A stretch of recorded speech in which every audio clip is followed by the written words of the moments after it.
नमस्कार, बहुत स्वागत है आपका। आप देख रहे हैं गुरुजी के ज्योतिष सीक्रेट। शनिदेव 2022 से 2025 तक कुंभ राशि में गोचर करेंगे, लेकिन इनका पहला परिवर्तन 2022 में 29 अप्रैल को होगा और 12 जुलाई 2022 से वक्री गति में चलते हुए शनिदेव एक बार फिर से मकर राशि में गोचर करेंगे और 17 जनवरी 2023 को दूसरी राशि कुंभ राशि में जाएंगे। तो आप सभी 12 राशियों पर इनका ये परिवर्तन कितना बदलाव लाएगा आपके जीवन में। देखिए, मेष राशि आपके दसम और 11वें भाव के स्वामी है और इस वर्ष की शुरुआत में शनिदेव आपके 10वें भाव में यानी करियर, प्रसिद्धि, पिता के भाव में गोचर करेंगे। तो वर्ष की शुरुआत में मेष वालों पूरी तरह से अपने करियर और काम पर फोकस कीजिए। काम में दृढ़ता दिखाइए और करियर और अधिकार के मामलों में छोटे मोटे उतार चढ़ाव है। वैसे तो आपकी कुंडली का 10वां घर पिता से संबंधित है, तो पिता को कुछ स्वास्थ्य संबंधी समस्या हो सकती है। थोड़ा सा उनके स्वास्थ्य का ध्यान रखें। और वैवाहिक जीवन हालांकि आपका अच्छा है, लेकिन जीवन साथी के स्वास्थ्य का ध्यान रखिएगा।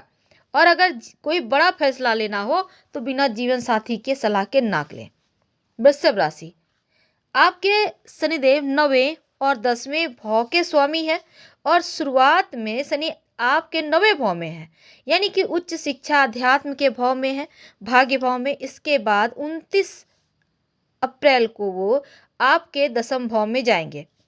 तो उनका दसम भाव में आने से आप ये समझ लें कि पूरे 2025 तक करियर के मामलों में अलग अलग तरह के लोगों से मिलने जुलने का मौका मिलेगा।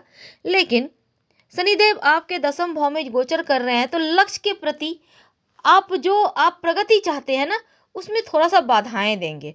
इसलिए अगर आप पॉजिटिव रिजल्ट चाहते हैं तो धैर्य की आवश्यकता होगी, तभी सफलता मिलेगी। और साथ ही साथ चूंकि परिवार के सदस्य के स्वास्थ्य का ध्यान भी आपको रखना होगा। परिवार में संपत्ति संबंधी कोई मुद्दा हो सकता है, इसका आपके भी ऊपर ख्याल अभी रखिएगा। चल रही है ढैया। मिथुन, अभी शनिदेव अष्टम भाव में है, लेकिन 29 अप्रैल 2022 आपके 9वें भाव में जाएंगे। धर्म का भाव, भाग्य का भाव है। अब शुरुआत में वैसे तो अचानक से जीवन में कुछ घटनाएं होंगी जो आपके पर्सनल लाइफ में थोड़ा बदलाव लाएगा, लेकिन जैसे वो आपके भाग्य भाव में जाएंगे तब थोड़ा सा यहाँ पर शनिदेव का गोचर आपके धन का चूंकि प्रतिनिधित्व करते हैं, तो मन में कुछ ऐसी रणनीति आप बनाएंगे या आपको जरूरत पड़ेगी जो आपको लंबे समय तक लाभ दे। जो कर्क वाले हैं, आपके ऊपर 29 अप्रैल से शनिदेव की ढैया शुरू हो जाएगी और आपके ऊपर ढैया 2025 तक है। शनिदेव अप्रैल के अंत से जुलाई तक आपके सप्तम अष्टम भाव में गोचर करेंगे। हालांकि शुरुआत में 7वें भाव में है, उसके बाद अष्टम भाव में जाएंगे तो आपके संबंधों में तनाव की स्थितियां दिखती है। हालांकि रिश्तों के मामलों में थोड़ा सा फोकस बनाए रखें। और जो लोग जॉब करते हैं उनके लिए थोड़ी बहुत बाधाएं हैं।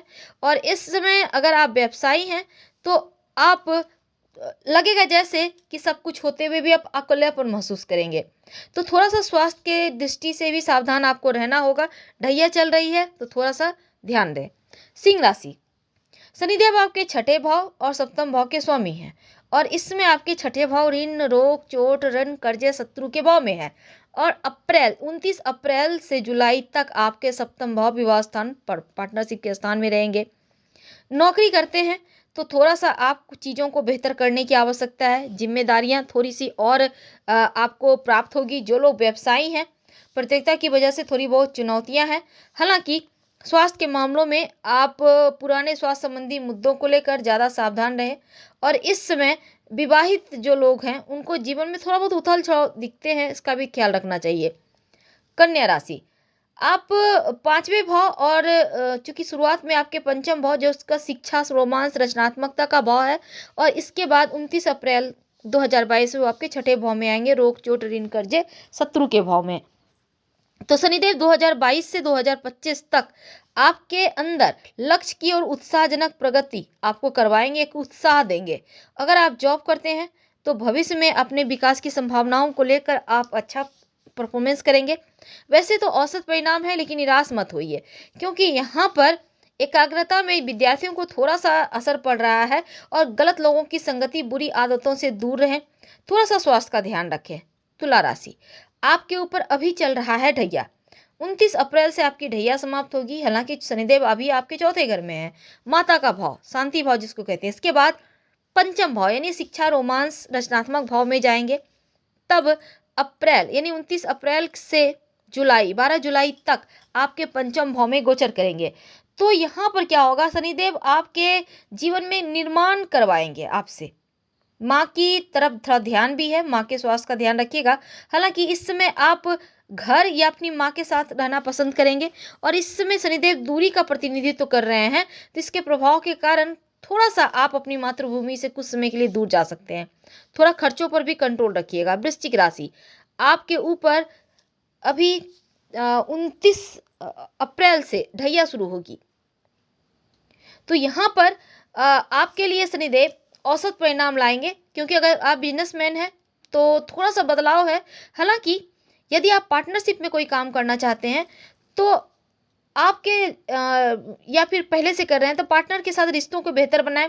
विद्यार्थियों को थोड़ा और पढ़ाई पे फोकस करना है और इस समय पारिवारिक जीवन बहुत अच्छा नहीं दिखता, क्योंकि एक तो ढैया शुरू होगी, तो थोड़ा सा आपको ध्यान तो रखना होगा। पेट से संबंधित कोई समस्या ना हो जाए, इसका ध्यान रखिएगा, खासकर नाभि के निचले हिस्से पर। तो वृश्चिक वालों, यहाँ आपको थोड़ा सा ध्यान देने की आवश्यकता है। अब देखिए जो धनु वाले हैं, तो धनु वालों आपके लिए आपकी साढ़े साती 29 अप्रैल 2022 को समाप्त हो जाएगी। शनिदेव आपके दूसरे भाव यानी कि परिवार, धन, वाणी के भाव और तीसरे भाव यानी कि साहस, पराक्रम, भाई बहन, यात्रा के भाव के स्वामी हैं। शुरुआत में आपके धन भाव में रहेंगे और 29 अप्रैल को आपको से लेकर जुलाई तक आपके तीसरे भाव में गोचर करेंगे। एक बार फिर से वो वक्री होकर आपके धन भाव में आ जाएंगे। तो आपके लिए धन के मामलों में औसत है, एवरेज, क्योंकि कुंडली के अनुसार आपको धन हानि होने की थोड़ी सी संभावना दिखती है। तो यहाँ पर आप जैसे धन चोरी ना हो जाए, बेवजह खर्च ना हो जाए, आपको किसी काम के लिए अपनी ज़मीन, मकान जैसी संपत्ति बेचनी पड़ सकती है, तो थोड़ा सा ध्यान दीजिएगा। हालांकि जो अपने करियर की तरफ आप ध्यान केंद्रित बनाए रख करें और इसमें इस अवधि में कोई बड़ी स्वास्थ्य समस्या नहीं है, लेकिन फिर भी ध्यान रखें। जो मकर वाले हैं, आपके ऊपर साढ़े साती का अंतिम चरण शुरू होगा। अभी छाती पर है शुरुआत में, शनिदेव अभी लग्न में बैठे हैं, इसके बाद धन भाव में जाएंगे 29 अप्रैल को। तो धन वाणी को दर्शाता है। शुरुआत में आपके चूंकि पहले चरण में है वक्री होकर, फिर से एक बार आपके लग्न में आ जाएंगे 12 जुलाई को। किसी भी प्रकार का उधार देने लेने से बचें और इस समय कुछ आकस्मिक रूप से बेवजह खर्चे होंगे। तो करियर के मामलों में कुछ नकारात्मक परिणाम भी दिखते हैं, थोड़ा सा ध्यान रखिएगा। इसमें मेहनत करें और नियमों का पालन करें, नहीं तो आप फंस जाएंगे। बुरी संगति, बुरे लोगों से थोड़ा दूरी बनाए कर रखेंगे तो आपके लिए उत्तम रहेगा। कुंभ राशि, आपके शनिदेव 12वें और धन लग्न के स्वामी हैं।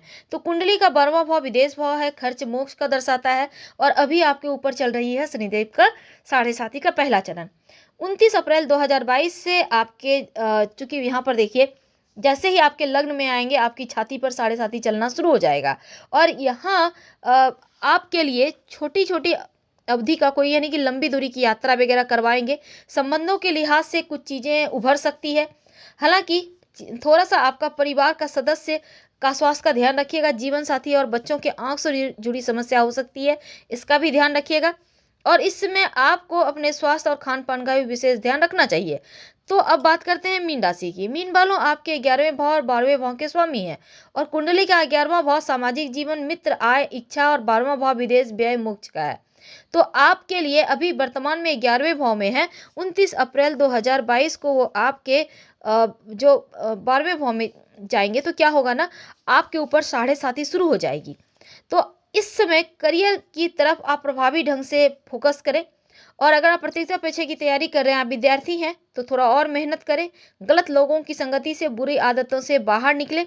ग्रहों की चाल ये भी कहता है कि विवाद तो सुलझेंगे पर वैवाहिक जीवन का ध्यान रखें।